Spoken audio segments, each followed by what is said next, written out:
복음서에는 제가 유난히 좋아하는 이야기가 몇 가지 있습니다. 여러분은 성경 안에서 어떤 이야기를 좋아하십니까? 특별한 장절 말고 이야기. 성경 안에 수많은 사건들도 있고 이야기도 있지요. 그 사건, 이야기 가운데 특별히 여러분을 매료시키는, 여러분이 매료되는, 그래서 들어도 감격이 되는 그런 이야기는 어떤 것입니까? 제가 매료되는, 제가 유난히 좋아하는 이야기 한 세 가지 정도가 있습니다. 탕자 이야기, 그리고 늦은 오후에 일터에 초청을 받은 그 일꾼 이야기, 그리고 마지막으로 씨 뿌려진 땅 이야기입니다. 저는 이 세 이야기가 참 좋습니다. 특별히 씨 뿌려진 땅 이야기는 마태복음, 마가복음, 누가복음에 공통적으로 나옵니다. 그만큼 중요하기 때문에, 중요한 이야기이기 때문에 그런 것이겠죠. 근데 우리가 살피고 있는 요한복음에는 씨 뿌려진 땅의 이야기는 나오지 않습니다. 그런데 요한복음 오늘 12장을 준비하다가 마치 씨 뿌려진 땅 이야기와 같다라는 그런 생각을 하게 되었습니다. 표현만 다를 뿐이지 길가, 돌밭, 가시나무 땅, 좋은 땅에 뿌려진 씨앗 이야기가 생생하게 담겨 있기 때문이죠. 어쩌면 그 이야기를 요한 사도가 나름의 버전으로 이렇게 소개하고 있는 듯합니다. 요한 사도가 말하는 그 씨 뿌려진 땅 이야기를 함께 살펴보겠습니다. 요한복음 12장 말씀 먼저 읽습니다. 36절 하반절에서 50절까지의 말씀입니다. 우리 설교 노트를 따라 새벽용 말씀으로 두 절씩 윤독합니다. 이 말씀을 하신 뒤에 예수께서는 그들을 떠나서 몸을 숨기셨다. 예수께서 그렇게 많은 표징을 그들 앞에 행하셨으나 그들은 예수를 믿지 아니하였다. 그리하여 예언자 이사야가 한 말이 이루어졌다. 주님, 우리가 전한 것을 누가 믿었으며 주님의 발이 누구에게 나타났습니까? 그들이 믿을 수 없는 까닭을 이사야가 또 이렇게 말하였다. 주님께서 그들의 눈을 멀게 하시고 그들의 마음을 무디게 하셨다. 그것은 그들이 눈이 있어도 보지 못하게 하고 마음으로 깨달아서 돌아서지 못하게 하여 나에게 고침을 받지 못하게 하려는 것이다. 이사야가 이렇게 말한 것은 그가 예수의 영광을 보았기 때문이다. 이 말은 그가 예수를 가리켜서 한 것이다. 지도자 가운데서도 예수를 믿는 사람이 많이 생겼으나 그들은 바리새파 사람들 때문에 믿는다는 사실을 드러내지 못하였다. 그것은 그들이 회당에서 쫓겨날까 봐 두려워했기 때문이다. 그들은 하나님의 영광보다 사람의 영광을 더 사랑하였다. 예수께서 큰 소리로 말씀하셨다. 나를 믿는 사람은 나를 믿는 것이 아니라 나를 보내신 분을 믿는 것이요. 나를 보는 사람은 나를 보내신 분을 보는 것이다. 나는 빛으로서 세상에 왔다. 그것은 나를 믿는 사람은 아무도 어둠 속에 머무르지 않도록 하려는 것이다. 어떤 사람이 내 말을 듣고서 그것을 지키지 않는다 하더라도 나는 그를 심판하지 아니한다. 나는 세상을 심판하러 온 것이 아니라 구원하러 왔다. 나를 배척하고 내 말을 받아들이지 않는 사람을 심판하시는 분이 따로 계시다. 내가 말한 바로 이 말이 마지막 날에 그를 심판할 것이다. 나는 내 마음대로 말하는 것이 아니다. 나를 보내신 아버지께서 내가 무엇을 말해야 하고 또 무엇을 이야기해야 하는가를 친히 나에게 명령해 주셨다. 나는 그의 명령이 영생인 줄 안다. 그러므로 나는 무엇이든지 아버지께서 나에게 말씀하여 주신 대로 말할 뿐이다. 아멘. 우리가 신앙생활 하다 보면 신앙생활에 친숙한 용어들이 있습니다. 일반 사회에서는 많이 쓰지 않는, 또 일반 사회와는 조금 다른 의미를 가지고 있는 우리만의 뭐 종교 언어라고 할 수도 있고 신앙의 언어들이 있죠. 그런 언어들을 계속해서 나의 언어로 재편집하는, 재해석하는 작업은 굉장히 중요합니다. 그렇지 않으면 종교적인 그런 말에 휩싸여서 나도 모르게 그저 습관적으로 기계적으로 내뱉는 그런 신앙생활을 하게 되기 때문에 그렇습니다. 여러분은 믿음이라는 말을 어떻게 표현하십니까? 믿음이 뭐야? 믿음이라는 말을 여러분 어떻게 표현하시겠습니까? 저에게 있어 믿음의 다른 말은 수용이고 긍정입니다. 믿음의 대상이 어떤 사실이거나 어떤 사람일 수 있죠. 우린 돈을 믿을 수 있고 어떤 힘을 믿을 수 있습니다. 또 사람을 믿을 수도 있습니다. 그 믿음의 대상이 어떤 사실이거나 사람이거나 간에 상관없이 무엇을 믿는다는 건 그 사실이나 그 사람을 내 안으로 수용한다는 뜻이기 되기 때문에 그렇습니다. 그리고 그것의 진실성과 권위를 인정한다는 뜻이고 그것이 내 안에서 영향을 미치도록 내가 허용한다는 것. 그리고 그것에 나를 맡길 수 있을 때 우리는 믿음이라는 말을 쓸 수 있기 때문에 그렇습니다. 그래서 믿음, 그것은 수용한다는 것, 긍정한다는 뜻이지요. 내가 다치지 않은 만큼만 받아들이는 것, 그걸 믿음이라고 할 수 있을까요? 믿음이라고 할 수 없습니다. 기존의 나에게 뭔가를 덧붙일 요량으로 수용한다는 건 믿음이 아닙니다. 누군가를 믿는다는 건 그래서 그간 한 번도 만나보지 못했던 또 다른 세계, 그 세계가 나를 습격하도록 허용한다는 의미가 됩니다. 한때 유행했던 정현종 시인의 방문객이라는 시가 있죠. 많이 들어보셨을 겁니다. 사람이 온다는 건 실은 어마어마한 일이다. 그는 그의 과거와 현재와 그리고 그의 미래와 함께 오기 때문이다. 한 사람의 일생이 오기 때문이다. 부서지기 쉬운, 그래서 부서지기도 했을 마음이 오는 것이다. 그 갈피를 아마 바람은 더듬어 볼 수 있을 마음, 내 마음이 그런 바람을 흉내낸다면 필경 환대가 될 것이다. 사람을 만난다는 것, 한 사람이 내 삶에 찾아온다는 건 어마어마한 일이라는 겁니다. 왜냐하면 그 사람의 과거와 현재와 미래가 그 사람의 일생이 나에게 찾아오는 것이기 때문에 그렇다는 이 시인의 말이, 시인의 감수성이 참 귀합니다. 그게 믿음 사건이라는 거죠. 우리가 무엇을 믿는다는 건 그가 그 대상이 내 삶으로 습격해 오도록 내가 허용한다는 뜻입니다. 그러니 믿음이란 걸 우습게 여겨서는 안 됩니다. 믿음 사건이란 내 세계관을 뒤흔들고 내 가치 체계를 재검토하게 만들고 결국은 기존의 내 생각이나 삶의 방식이 뒤집히기도 하고 뒤엎어지기도 하고 또 방향을 정반대로 선회하기도 하고 멈추어서서 기다리기도 하고 시간을 허비하는 듯 먼 길을 돌아서서 가기도 하는 것, 그것이 바로 믿음 사건입니다. 사랑하는 푸른 여러분, 무언가를 믿는다는 건 그래서 반드시 뭔가를 잃어버린다는 걸 뜻합니다. 뭔가를 포기한다는 걸 뜻합니다. 뭔가를 부인하겠다는 걸 뜻합니다. 내가 그걸 믿음으로 말미암아 나는 동시에 다른 것을 포기하겠다, 거부하겠다, 잃어버리겠다, 심지어는 죽는 일을 동반하겠다라는 걸 뜻하는 겁니다. 그런 일들이 없다면 믿음이라고 할 수 없지요.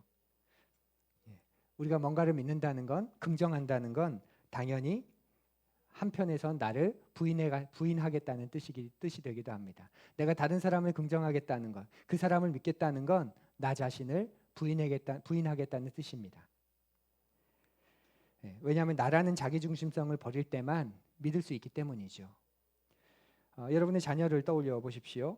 여러분이 어린 자녀를 함부로 대하지 않는 그런 존재로, 주체로 인정하고 믿어주겠다는 말은 설령 이 아이가 지금 부모인 나의 바람대로 공부에 전념하지 않고 시간을 허비하는 듯 보인다고 해도 결국 이 아이가 그런 시행착오를 거쳐서 주체적이고 자율적인 존재로 성장하도록 봐주겠다라는 그런 뜻이죠. 그게 그 아이를 믿는다는 뜻입니다.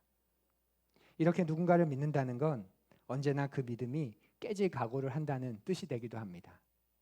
내 뜻대로 되지 않을 가능성에 모험을 걸어본다는 뜻이죠. 그게 믿음입니다. 제가 여러분을 믿는 것 같으세요? 믿지 않는 것 같으세요? 제가 여러분을 믿는 것 같으세요? 저분도 떠날 거야 하면서 믿지 않고 마음을 가리고 있을까요? 저는 여러분을 믿습니다. 아멘 나왔습니다. 제가 여러분을 믿는다니까요. 여러분 저 믿으십니까? 사람은 신뢰의 대상이 아니야, 사랑의 대상이야 라는 말로 그렇게 얼버무리고 싶지 않습니다. 사랑하니까 믿어야지요. 그래서 여러분을 향한 제 믿음이 깨어질 각오를 하고 전 여러분을 믿습니다. 하나님이 우리를 그렇게 믿어주셨기 때문입니다. 그렇게 우리를 긍정해 주셨기 때문이죠. 하나님은 우리가 당신의 바람대로 다 반응해 줄 거라고 생각하지 않으셨습니다. 그럼에도 그렇게 반응해 주기를 원하신 것은 분명합니다. 우리가 하나님의 뜻과 마음대로 반응해 주지 않을 것을 아시면서도 그렇게 하기를 원하시면서 우리를 창조해 주신 거죠. 이게 엄청 놀라운 사건입니다. 그래서 하나님이 이 세상을 창조하신 사건은 어떤 건 줄 아세요? 하나님이 자기 자신을 부인하신 사건입니다. 자기 부정의 사건인 거죠. 창조 자체가 하나님에게는 자기를 부인하는 사건입니다. 창조한 피조물들이 그 하나님의 뜻대로 하기를 원하지만 그 하나님의 뜻대로 살지 않을 것을 아시면서도 난 너희들이 내 품 안에서 내 사랑과 내 은혜 안에서 살아가기를 원해. 난 그걸 바래 하시면서 창조하신 그 창조의 사건은 하나님의 지극한 자기 부정의 사건입니다. 그것이 우리를 믿으신 믿음의 사건이기도 합니다. 우리가 자식을 낳기로 결정한 것이 부부에게는 일종의 자기 부정 사건일 겁니다. 부부끼리만 누렸던 시간을 포기하겠다는 결심이 없고서는 자식이라는 그 요물을, 때로는 그 왼수를 가질 또 낳을 그런 생각을 할 수 없습니다. 그러니 모든 믿음은 이렇게 자기 부정으로 시작됩니다. 어느 정도 나 자신에 대해 의심하고 내 부족함을 인정하고 내가 틀릴 수 있다는 사실을 받아들일 때 우리는 비로소 뭔가를 진짜로 믿을 수 있습니다. 그래서 배우려고 하는 거고 채우려고 하는 거고 더 나아지려고 하는 것이지요. 그럴 때 우리는 굳게 믿을 수 있습니다. 우리가 비워놓은 그 공간으로 우리가 믿기로 한 그 믿음의 대상을 초대할 수 있는 것이지요. 씨 뿌리는 이야기에서 좋은 땅이 바로 그러한 믿음의 땅 아닌가요? 자기에게 뿌려진 씨를 받아들입니다. 씨의 침범을 긍정하는 거죠. 하지만 길가나 돌밭이나 가시나무 땅은 모두 생명이 자랄 수 없는 다른 것으로 가득 차 있는 땅입니다. 그래서 씨의 침범을 부정합니다. 오늘 본문을 통해서 우리는 이런 땅의 마음을 가진 세 부류의 사람을 볼 수 있게 됩니다. 1장에서 12장은 표적의 책이라고 부르기도 하는데요. 예수님의 메시아임을 드러내는 표적들, 그 7가지 표적을 중심으로 예수님의 그리스도 되심을 계속 이야기하고 있기 때문에 그렇습니다. 12장의 마지막은 그렇게 예수님이 보여주신 각종 표적과 말씀을 보고 듣고 사람들이 어떻게 반응했는가 이것에 대해 말하고 있습니다. 하나님이 세상을 이처럼 사랑하사 독생자를 주셨는데 이 세상은 과연 그 예수님을 믿었을까요? 예수님을 영접해서 하나님 나라의 백성이 되겠다고 선택을 했을까요? 오늘 본문에는 세 부류의 사람이 등장합니다. 예수님을 거절한 사람, 또 예수님을 믿기는 믿지만 온전하게 믿지는 않는 사람, 그리고 신실하게 하나님의 뜻을 행하시고 하나님의 말씀만을 신실하게 전하시는 예수님, 이렇게 세 부류의 사람이 오늘 본문에 등장합니다. 그리고 그 이야기 끝에 요한은 우리에게 묻습니다. 예수님처럼 살고 있는가? 아니면 예수님을 거절하고 있는가? 또 예수님의 주변을 서성이고만 있는가라고 말이죠. 마태, 마가, 누가가 너희들은 어떤 땅인가라고 직접적으로 그 땅으로 물었다면 요한은 우리가 어떻게 살고 있는 사람인가라고 바꾸어서 말하고 있습니다. 36절 하반절을 한번 보십시오. 이 말씀을 하신 뒤에 예수께서는 그들을 떠나서 몸을 숨기셨다. 조금이라도 더 사역을 활발하게 펼치셔야 할 것 같은데 예수님이 지금 몸을 숨기십니다. 종적을 감추시는 거죠. 그 이유를 요한은 이렇게 설명합니다. 우리 다 함께 읽어보지요. 앞을 보며 우리 함께 읽겠습니다. 예수께서 그렇게 많은 표징을 그들은 예수를 믿지 아니하였다. 예수님이 숨으신 이유, 더 이상 예수님이 드러내놓고 활동하지 않으신 이유를 요한은 이렇게 이야기합니다. 그러면서 예수님을 거절한 사람들이 먼저 오늘 본문에 등장합니다. 예수님을 거절한 사람들은 자신들의 나라를 포기하지 않은 사람입니다. 하나님의 나라가 자기에게 침범했는데, 하나님의 나라가 자기 앞에 도달했는데 그 하나님의 나라를 받아들이지 않고 자기들의 나라를, 자기들의 왕국을 포기하지 않은 사람들입니다. 자신들이 믿어왔던 신념에 의문을 제기하지 않기로 한 거죠. 이제까지 내가 가지고 있던 신념이 보장해주는 그 기득권을 버릴 수가 없었던 사람입니다. 그러니 예수님이라도 그 철옹성은 무너뜨릴 수 없는 것이었습니다. 성경 공부를 하다 보면 많은 분들이 성경 공부를 하면서 신앙에 대해서 정리하게 되었다. 내 자신의 태도를 진지하게 살피는 시간이 되었다라고 고백합니다. 그런데 성경 공부를 하다 보면 12주간 꽤 길게 성경 공부를 함께 함에도 불구하고 큰 변화나 생각의 전환이 없는 분들도 있습니다. 왜 그럴까요? 큰 다짐을 하고 그 성경 공부를 하는 건데, 그래서 그 시간만큼은 집중해서 대가를 지불해서 성경 공부를 함께 하는 건데 왜 그 시간에 변함이 없는, 혹은 그 시간을 지속하기 어려운 그런 분들도 계실까요? 곰곰이 생각해 보면, 경험적으로 보면 자기 이슈가 강한 분들은 그 시간이 그렇게 큰 효과가 없다는 걸 보게 됩니다. 자기 문제가 지금 너무 강해서 그 문제에 온통 사로잡혀 있는 분들은 성경 공부를 12주, 1년 내내 한다고 해도 그 문제가 너무 크기에 그 성경을 공부하는 동안 그 효과가 많이 없음을 보게 됩니다. 그래서 그런 분들에게는 성경 공부보다는 그 문제를 먼저 해결할 것을 조언합니다. 왜냐하면 그 문제가, 그 이슈가 모든 걸 덮어버리거든요. 모든 게 그것과 연결됩니다. 그래서 모든 것이 그것에 도움이 되냐, 되지 않냐, 그 효과가 있냐, 효염이 있냐, 그것을 가지고 판단해 버립니다. 그런 사람들이 예수님을 향해 할 수 있는 것은 하나밖에 없습니다. 두 나라가 공존할 수 없으니까 하나님 나라를 포기하고 자기의 나라를 유지하는 것이지요. 예수님의 나라가 무너지고 예수님이 죽으셔야 하는 겁니다. 이런 불신앙은 이스라엘의 문제만이 아닙니다. 지금도 변함없이 사람들이 예수님을 외면합니다. 예수님의 영광이 비치고 있고 예수님의 그 은혜가 내리고 있지만 그것을 거절하고 거부합니다. 보지도 듣지도 않습니다. 내 나라가 중요하다. 내 생각이 중요하다. 내 경험이 중요하다. 이것에 도움이 되면 내가 받아들이겠지만 그렇지 않으면 난 그 침범을 허용할 수 없다. 나를 흔들지 마라. 하나님은 우리를 흔들기 위해서, 그래서 그 터 위에 새로운 완전한 집을 지으시려고 우리에게 찾아오시는데 나는 무너지지 않길 원합니다. 그냥 내 왕국의 층만 높여주면, 내 왕국만 좀 확장해주면 그것이면 족하다. 그렇게 말하는 것이지요. 그것에 도움이 되지 않으니 오히려 하나님 나라를, 하나님의 왕국을 무너뜨립니다. 중병에 걸렸다고 하는데도 믿지 않고 인정하지 않는 환자에게 명의가 아무 소용없듯이 숱한 은혜를 내려도, 숱한 표적을 보고도 믿지 않기로 작정한 사람들에게는 예수님은 무시해도 좋은 그런 존재로 전락해 버립니다. 이런 사람들은 항상 기회가 있을 거라고 생각합니다. 왜냐하면 믿음이란 내가 믿어주는 거니까, 내가 믿어주는 거니까 나한테 항상 기회가 있을 거라고 생각합니다.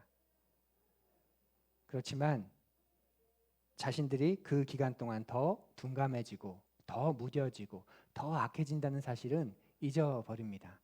빛을 거부하고 빛을 따르지 않으니 점점 어둠에 가까워지고 있다는 사실은 자신들이 잊어버립니다. 그래서 나에겐 언제나 기회가 있을 거라고 생각하지만 오늘 본문처럼 예수님은 어느 순간이 되면 숨어버리십니다. 더 이상 은혜를 내려도, 더 이상 역사에도 아무런 변화가 일어나지 않으니 그 인내하시는 주님께서 길이 참으시고 인내하시며 끝까지 함께 하시지만 어느 순간이 되면 그분은 종적을 감추어 버리십니다. 우리에겐 굉장히 불편한 말씀이죠. 그런데 그게 하나님이 사역하시고 우리와 동행하시는 방식입니다. 하나님은 우리의 편의에 길들여서는 안 되지요.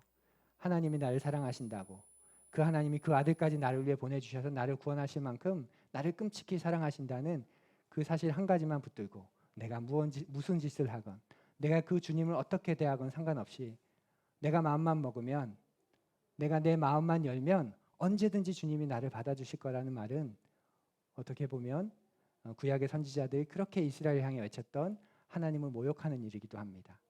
정말 그 사실을 믿고 따른다면 겸허해지고 그 앞에서 무릎을 꿇어야지요. 그렇지 않으면 어느 순간 주님이 그 음성을 닫으시는, 그 목소리를 그치시는, 그 주님의 얼굴을 우리를 향해 돌리시는 그런 때가 있을 수 있습니다. 예수님이 예루살렘 청중을 피해 숨으셨듯이, 그래서 더는 들을 수도 없고 볼 수도 없는 그런 사람들이 되도록 내버려 두셨듯이 우리 역시 더는 회생이 불가능한 그런 파국에 이를 수 있음을 우리 또한 두려워할 줄 알아야 합니다. 첫 번째로 등장하는 사람들이 바로 나에겐 항상 기회가 있을 거라 생각하면서 내 왕국을 무너뜨리고 싶지 않아 예수님을 거절한 사람들입니다. 또 두 번째 부류의 사람이 등장하지요. 믿기는 하지만 아직 믿음이 온전하지는 않은 사람들입니다. 여러분이 잘 아는 요한복음 3장에 나오는 니고데모와 같은 사람입니다. 그런데 요한은 그들에 대해서 그렇게 긍정적이지 않은 모습을 보여줍니다. 42절 말씀을 우리 앞을 보며 함께 읽어보지요. 지도자 가운데서도 믿는 사람이 많이 생겼으나 그들은 바리새파 사람들 때문에 믿는다는 사실을 드러내지는 못하였다. 그것은 그들이 회당에서 쫓겨날까 봐 두려워하기 때문이다. 요한이 말하는 믿음은 뭐냐면요, 어떤 대가를 지불하더라도 자신이 믿는 예수님을 전하는 것, 그것을 믿음이라 말합니다.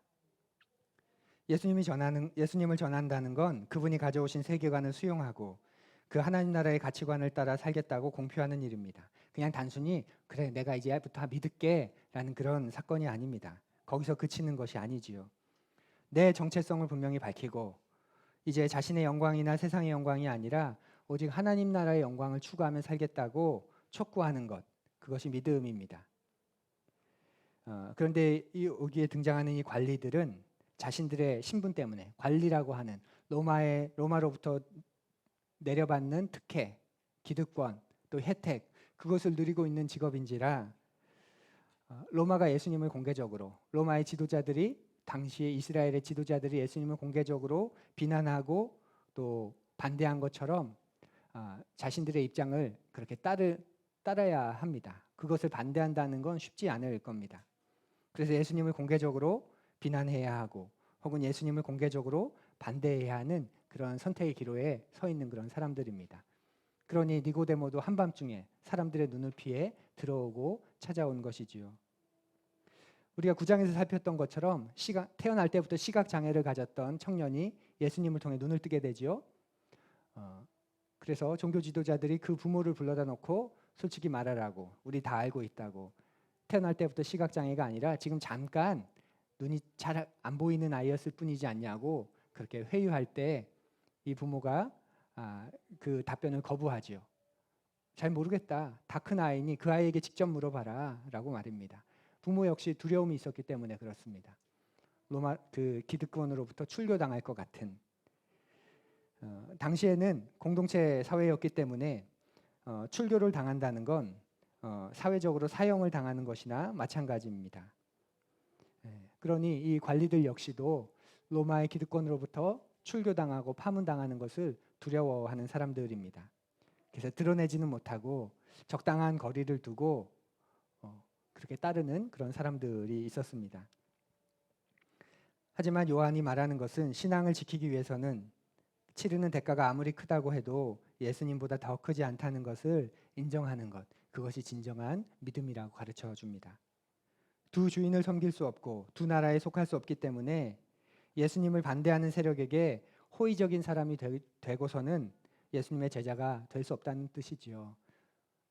예수님을 반대하고 예수님을 죽이려는 세력이 버젓이 있는데 그들 앞에서 호의적인 태도를 취하면서 예수님을 따른다는 건 진정한 제자가 아니다라는 것입니다.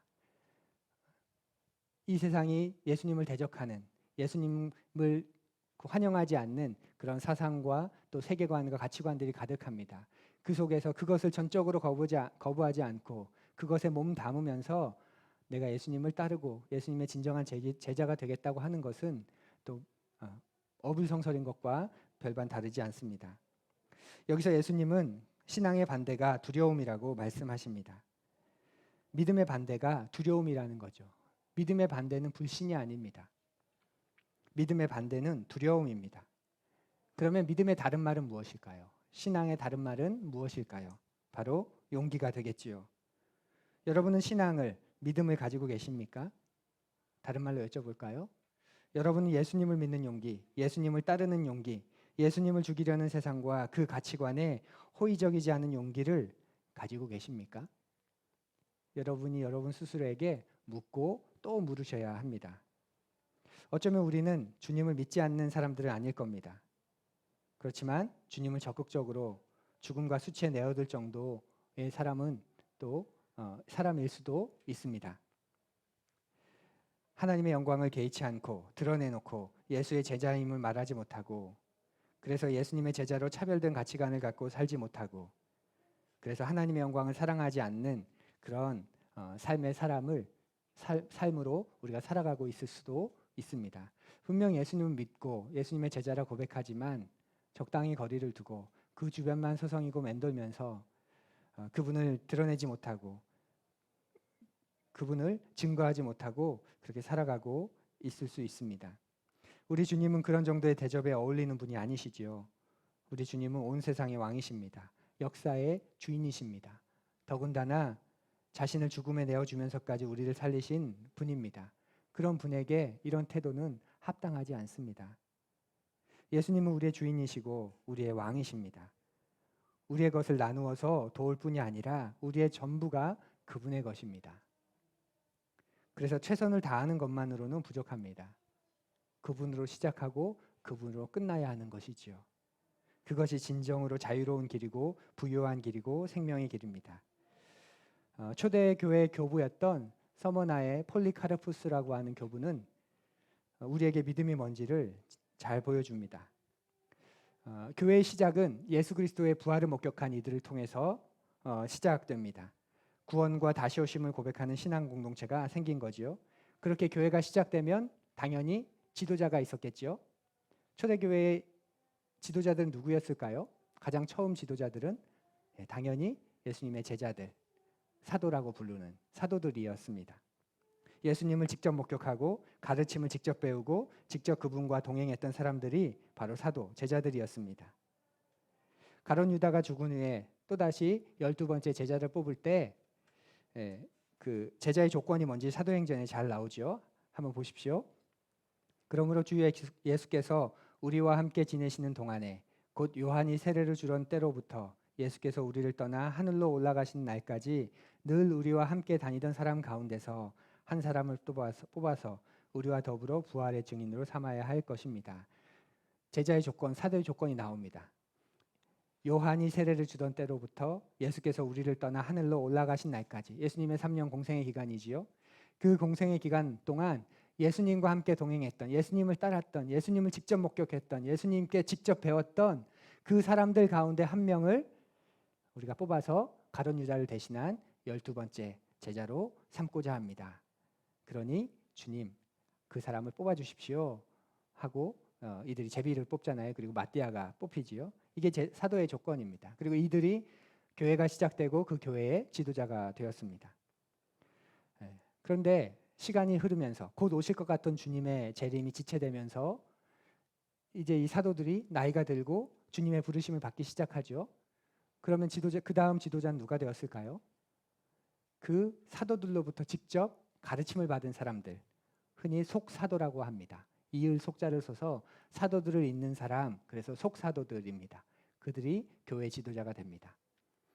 그리고 그들도 나이가 들어 주님의 부름을 받게 되고 그 다음 교회 지도자는 누가 될까요? 그 다음 교회 지도자를 우리는 교부라고 부릅니다. 교부, 교회의 아버지. 그래서 사도, 속사도, 교부 이렇게 이어지는 교회의 지도자들이 계보가 있습니다. 서머나의 폴리카르푸스는 바로 속사도입니다. 요한 사도로부터 직접 배운 것으로 알려져 있는 사람입니다. 그가 아우렐리우스 황제의 박해 때 이제 순교하게 되는데 많은 그리스도인들이 순교합니다. 그래서 이 폴리캅이라고 부르는 이 폴리카르푸스도 이제 잡혀가게 될 처지에 있는데 그 성도들이 초대교회 성도들이 극구 말립니다. 속사도가 죽으시면, 선생님이 죽으시면 믿음이 연약한 자들이 흔들려서 배교할지도 모릅니다. 그러니 선생님은 숨으셔야 합니다. 그리고 흩어진 자들을, 믿음이 연약한 자들을 계속해서 가르쳐 주셔야 합니다. 라고 극구 만류해서 숨게 합니다. 그런데 어설프게 숨었는지 발각돼서 잡히게 되죠. 그리고 어떤 존재인지 초대교회에서 어떤 존재인지 알기에 그 총독이, 그를 잡은 총독이 그를 회유합니다. 공개적인 자리에서 단 한 번만 그리스도를 부인하라고, 그러면 너를 살려주겠다고, 또 너와 관계된 사람들을 다 살려주겠다고 회유합니다. 반응하지 않자 그러면 공개적인 자리가 아닌 그냥 나와 있는 여기서 단 한 번만 그리스도를 부인해라. 그러면 똑같이 널 살려주고 관계된 사람들을 다 살려주겠다. 이렇게 고백합니다. 그때 이 폴리카르푸스가 한 유명한 말이 2000년 교회사의 역사에 도도하게 증언되고 있습니다. 그리스도를 단 한 번만이라도 부인하면 살려주겠다는 총독의 제안에 폴리카르푸스는 이렇게 대답합니다. 내가 86년을 사는 동안 그리스도께서 단 한 번도 나를 모른 척한 적이 없는데 내가 어떻게 조금 더 살겠다고 그분을 모른 척할 수 있단 말인가. 믿음이 뭔지를 보여주는 말이지요. 내가 86년을 살면서 한 번도 그리스도께서 나를 모른 척 하신 적이 없는데 내가 어떻게 지금 잠깐 조금 더 몇 년 더 살겠다고 그분을 모른 척한단 말인가. 그리고 순교의 자리로 나아가고 만왕의 왕이신 그분을 찬양하며 그 화염에 휩싸였다는 기록이 있습니다. 많은 신앙인들이 착각합니다. 그리스도로 시작하고 그리스도와 동행했으니 그 마지막은 세상처럼 영광스러워야 한다라고 말이지요. 그런데 그렇지 않습니다. 그리스도로 마무리되는 것, 그것이 최고의 영광입니다. 그리스도로 시작했고 그리스도와 동행했으니 그 그리스도로 마무리되는 것, 세상이 보기에 어떤 모습과 상관없이 그 마지막조차도 그리스도와 함께 마무리되는 것, 그것이 최고의 영광입니다. 그런데 그리스도로 시작했잖아. 그리스도와 동행했잖아. 그러니 끝은 세상의 영광과 같아야지. 그렇지 않네. 그래서 그리스도로 시작하는 것 의미 없어. 그리스도와 동행하는 것 아무 가치 없어. 이렇게 말하는 것이지요. 사랑하는 푸른이 여러분, 여러분의 처음과 끝이 그리스도가 되는 것, 그것이면 족합니다. 그것이 믿음이고 그것이 용기이고 그것이 생명입니다. 세 번째로 좋은 땅이신 예수님을 생각해 보지요. 예수님은 오늘 본문에 보면 나는 내 자의로 말하지 않고 아버지께 들은 것만 말한다 이렇게 말씀하십니다. 이 땅에 왕으로 오셨지만 하나님의 말씀을 따라서만 왕노릇 하신다는 말씀이지요. 진정한 왕이신 하나님 아버지가 계신다는 것을 잊지 않으신 겁니다. 예수님은 그분 자신에게마저도 하나님의 말씀이 생명의 말씀인 것을 잊지 않으셨습니다. 들어도 되고 듣지 않아도 되는 말씀이 아니라 반드시 들어야만 사는 생명의 말씀이라고 믿으신 것이지요. 바다에 빠진 사람에게 우리가 구명줄을 던지죠. 그 바다에 빠진 사람은 그 구명줄을 잡을 것인지 말 것인지 선택할 수 있지만 이 구명줄이 생명줄인지 아닌지 결정할 자유는 없습니다. 어떤 사람에게는 그것이 생명줄이 되고 다른 사람에게는 생명줄이 아닌 것이 아니기 때문에 그렇습니다. 오직 예수님만이 우리의 생명의 길이시고 그분을 통해 주어진 말씀만이 생명의 말씀입니다. 그러니 우리는 그분의 말씀을 붙잡을 것인가 붙잡지 않을 것인가, 우리에겐 그 자유만 있지 그것이 진리인가 진리이지 않는가를 결정할 자유는 우리에게 없습니다. 예수님은 그 말씀을 올곧이 그래서 따르셨습니다. 우리는 왕 같은 제사장입니다. 왕이고 제사장이란 뜻이지요. 그러면 우리는 어떤 왕이어야 하는지 예수님을 통해 알게 됩니다. 우리는 어떤 왕입니까? 하나님의 말씀을 따라서만 왕노릇하는 왕입니다. 진정한 왕이신 하나님 아버지가 계시다는 것을 믿는 왕입니다. 그러니 교회는, 목회자는 자기의 말을 해서는 안 되는 것이지요. 목회자를 통해 하나님의 말씀이 전해진다는 말은 맞지만 그것이 목회자 개인의 가치관이나 세계관을 반영해서는 안 됩니다. 교회는 그 말씀이 생명의 말씀이라고 할 만큼 신중하고 올바르게 주님의 말씀을 증언해야 합니다. 그것이 교회가 교회로 존재하게 해주는 출발이기 때문에 그렇습니다. 건물이 있어서 교회가 되는 게 아니고 예배를 모이기 때문에 교회가 되는 게 아니고 교인들이 있기 때문에 교회가 되는 게 아니고 하나님의 말씀을 하나님의 말씀으로 전하기 때문에 하나님의 말씀을 하나님의 말씀으로 듣기 때문에 그리고 하나님의 말씀을 하나님의 말씀으로 따르기 때문에 교회가 되는 것입니다. 말씀을 가까이 하지 않는 것은 그리스도인으로서 살 수 없는 이유입니다. 우리에게 영생이란 생물학적 생명이 아니죠. 영생은 관계에서만 나옵니다. 하나님과의 관계, 그분의 말씀과의 관계, 성도와의 관계에서 나오는 것, 바로 그 관계가 영생입니다. 그렇게 말씀이 없이는 영생도 없습니다. 말씀으로 날마다 새롭게 창조되는 사람에게 영생이 있습니다. 왜냐하면 영생은 곧 하나님을 아는 것이고 하나님을 누리는 것이기 때문이지요. 오늘 본문을 통해 우리는 예수님을 거부한 사람, 예수님을 믿기는 하지만 드러내놓고 지지하지는 못하는 사람, 그리고 하나님의 말씀을 그대로 드러내놓고 전하시는 예수님, 이렇게 세 부류의 사람을 만났습니다. 이것이 1장에서 12장 표적의 책의 결론입니다. 말씀의 증언 서두에 씨 뿌리는 이야기를 드렸죠. 길가에 떨어진 씨는 즉시 죽었습니다. 적극적으로 예수님을 반대한 사람들일 겁니다. 돌밭에 떨어진 씨, 가시떨기에 떨어진 씨는 어느 정도 반응하긴 했지만 싹을 틔우긴 했지만 결실하지는 못했습니다. 바로 관리들의 믿음일 겁니다. 가롯 유다와 같은 사람들일 겁니다. 핍박이 두려워 믿음을 포기하거나 돈이 좋아서 믿음을 포기한 사람들입니다. 열매를 맺은 건 좋은 땅에 떨어진 씨밖에 없습니다. 요한 사도가 여러분에게 묻고 있습니다. 여러분은 어떤 믿음의 사람인가요? 말씀을 수용하고 예수님을 긍정하기 위해 나 자신을 부인하고 내가 내 힘으로 만들어 온 세계를 부정하는 사람인지 아닌지를 묻고 있습니다. 내가 쌓아온 지식과 재물과 업적들을 부인하는 사람, 아니 그것들을 참 주인이신 하나님의 뜻대로 사용하기로 작정한 사람인지 아닌지를 질문하고 있습니다. 요한복음은 더는 예수님을 볼 수 없는 사람을 위해 기록한 책입니다. 더는 눈앞에서 예수님의 표적을 볼 수 없는 사람들을 위해 기록된 책입니다. 말씀을 듣고 표적을 보고도 믿지 않는 사람들이 있었다고 말합니다. 지금도 마찬가지입니다. 예수님이 지금 다시 오셔서 표적을 일으키셔도 분명히 가진 이유를 대면서 믿지 않는 이들이 많을 겁니다. 표적이 양이 부족해서도 아니고 강도가 약해서도 아니지요. 우리가 믿지 않겠다고 마음 먹으면, 따르지 않겠다고 마음 먹으면, 나는 피곤해지지 않겠다고 마음 먹으면 뭘 보여줘도 무엇을 가르쳐도 믿지 않습니다. 하지만 자기를 성찰할 줄 아는 사람, 자기를 개방할 줄 아는 사람, 그래서 자기를 부인하고 버릴 줄 아는 사람은 설사 표적을 다시 보지 못한다 하더라도 기록으로 남겨진 말씀을 듣기만 해도 믿을 수 있습니다. 그래서 예수님께서 도마에게 말씀하신 거 아닙니까? 너는 나를 본고로 믿느냐? 나를 보지 않고도 믿은 사람은 더욱 복되도다 라고 말입니다. 믿음의 눈이 열리면 오늘 나에게 일어나는 수많은 일이 하나님의 표적으로 보일 겁니다. 예수님이 온 세상과 역사의 주인이시라는 증거로 보일 겁니다. 그러니 믿음의 눈이 열리고 믿음의 삶을 사시기를 바랍니다. 여러분은 어떤 믿음의 사람이십니까? 여러분의 인생을 예수님으로부터 시작하고 예수님으로 끝마치기 위해 지금 어떤 믿음, 어떤 용기를 가져야 할까요? 성령님께 물으십시오. 그러면 그분께서 도와주실 것입니다.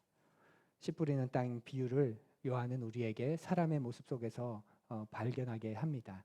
나는 어떤 사람에 가까운지 잠시 조용히 자신에게 물으시고 무엇이 그렇게 만드는지 또한 성령님께 구하며 이번 한 주간 주님 믿음이 용기인 것을 알았습니다. 제가 내야 되는 용기는 무엇입니까? 그 용기만큼 믿음이 되는 것이니 저에게 힘을 주십시오. 그렇게 조용히 거듭의 기도 드리겠습니다.